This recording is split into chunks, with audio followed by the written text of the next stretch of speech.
Buongiorno a tutti ed eccoci qua in un nuovo appuntamento sulla storia dei quartieri. Ci troviamo a Borgo Trento, ma non vi racconteremo tutta la storia di Borgo Trento, ma soltanto una parte.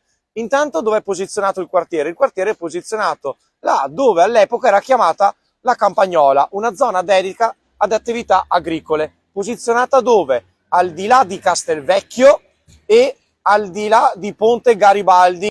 Tra la metà dell'Ottocento, in piena dominazione austriaca, fu decisa la costruzione al mio lato sinistro dell'arsenale.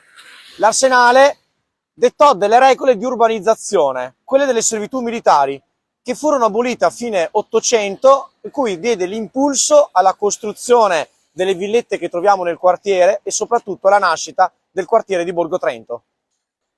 Asse di collegamento principale tra il centro storico e Borgo Trento è senz'altro il Ponte della Vittoria, la cui costruzione iniziò nel 1929 su progetto di Ettore Fagioli. Tra le altre cose, insomma, fu anche uno dei primi monumenti non già dedicato ai caduti della guerra, bensì, come dice il nome, alla vittoria della guerra.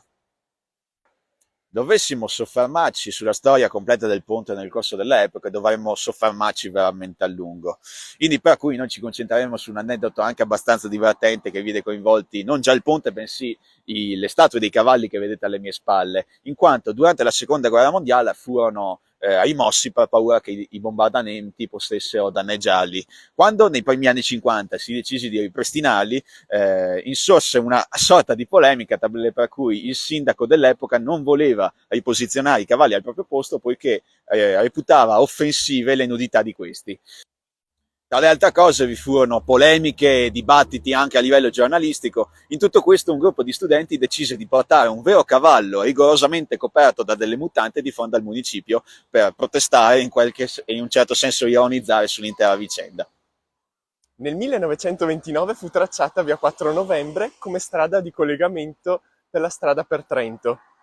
I terreni furono donati dalla contessa Trezza di Musella in Acquarone e negli anni 30 fu definito il piano regolatore del quartiere, che prevedeva una toponomastica dedicata ai fatti della Prima Guerra Mondiale, come via 4 Novembre e via 24 Maggio, che segnano la fine e l'inizio della Prima Guerra, e piazza Vittorio Veneto, la vittoria appunto a Vittorio Veneto.